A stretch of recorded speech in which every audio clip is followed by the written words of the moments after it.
Bitcoin, dollar yen, JGBs. Call it the holy trinity of risk appetite, because since Monday, these three have been my first stops when turning on the screen. The story is simple. Japanese yields are climbing, the yen is awake, and free liquidity from Japan is quietly slipping away. That's big because it sets the ceiling for global risk-taking from US technology stocks to Bitcoin. So what happens with the Bank of Japan and the Fed will matter for how much investors are going to be willing to take on more risk into this year end. So welcome, you are watching Swissquote's Daily Market Talk. We are December 3rd. I am İpek Özkardeşkaya and we will talk about complex global matters. But before we do, please keep in mind that opinions are my own and this is not financial advice.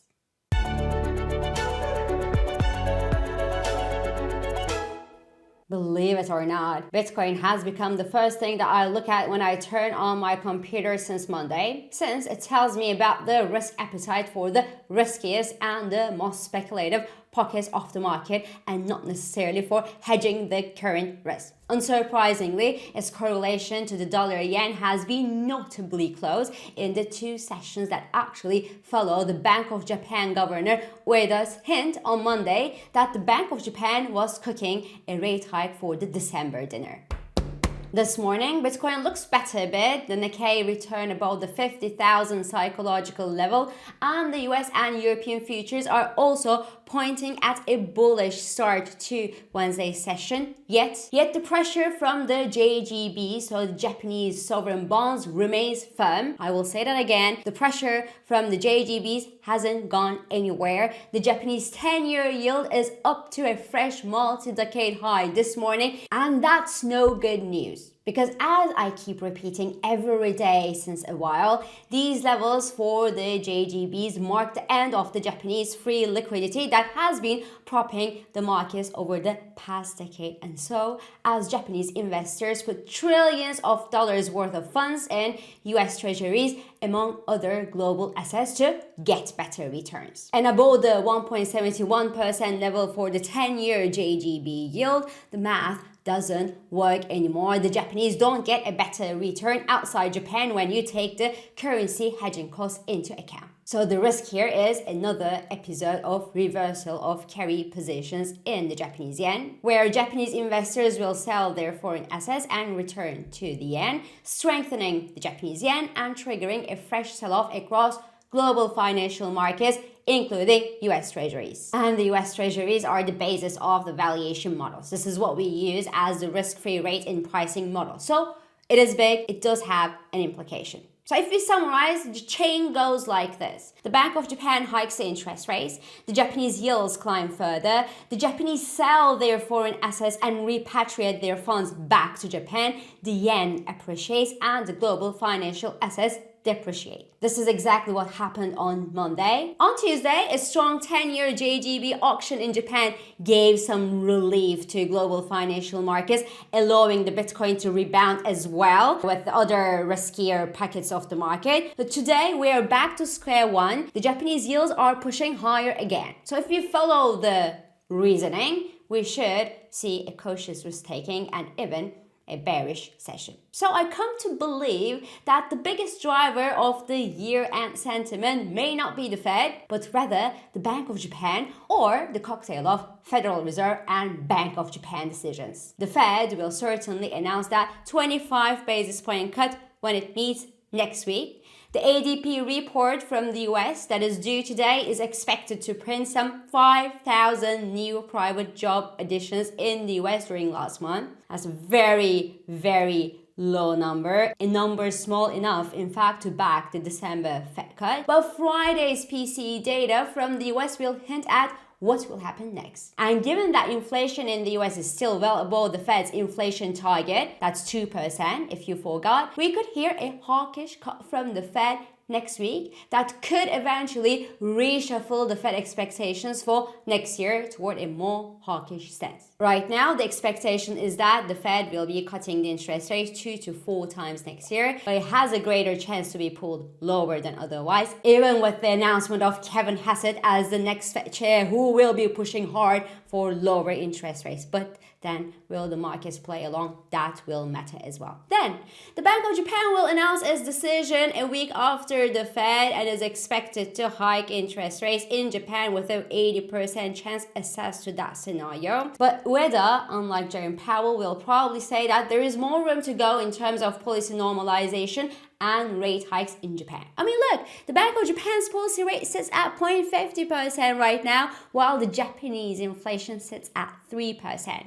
You bet there is room to normalize further. It's the end of the Japanese deflation, and it is probably the end of the Japanese free cash for good. Good news is that China, which is way bigger than Japan, could take that seat of free money provider in the coming years. The Chinese are fighting deflation in an economy struggling with aging population and property crisis. Looks like Japan 2 decades ago. And their 10-year yield is now below the Japanese 10-year yield. And inflation there sits near the 0% level. So these Chinese yields could go further down. The problem is the Chinese yuan is not suitable for carry trades as it is controlled and fixed by the People's Bank of China, and even the offshore yuan is influenced by the People's Bank of China's fixing, and the liquidity here is nothing compared to the Japanese yen, which is one of the most traded currencies in FX. But it doesn't mean that the Chinese stimulus measures won't benefit to the global financial markets, even though it's not going to be the Japanese yen's carry positions. But anyway, coming back.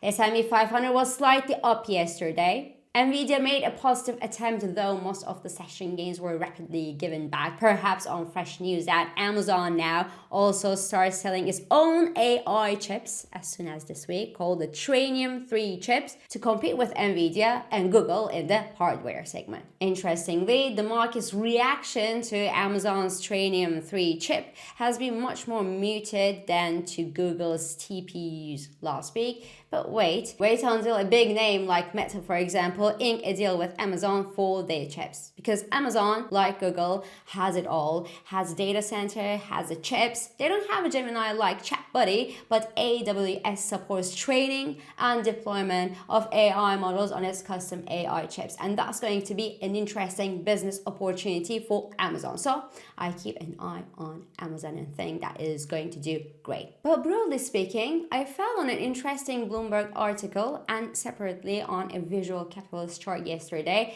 that I find quite worth sharing. The first one, the Bloomberg report, highlights that the winning technology business model of the last decade for the likes of Meta and Amazon was very little capital intensive, making the profit margins of these technology giants very juicy indeed for investors. The second one, so the visual capitalist chart, compares the profit margins to revenue of the biggest companies of the world. You'd expect the revenue to increase obviously with profit margins, but it is not a diagonal chart.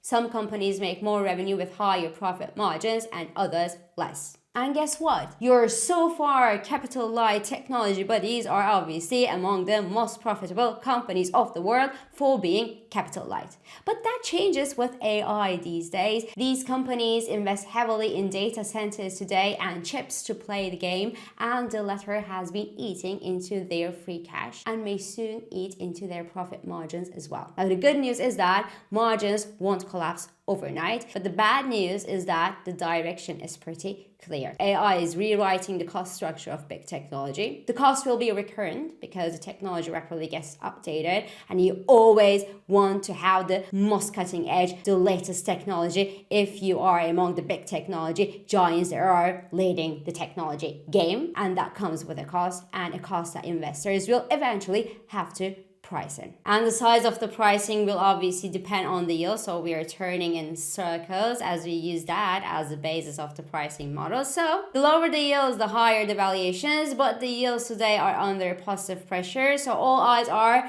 on the Federal Reserve and the Bank of Japan and on the US inflation data obviously. That will determine how fast and how deep the Fed could cut, if nothing to counterweight the BOJ's expected rate hikes. So this is all for today. I'm İpek Özkardeskaya, and thank you for joining me, and thank you for all your beautiful and supportive comments.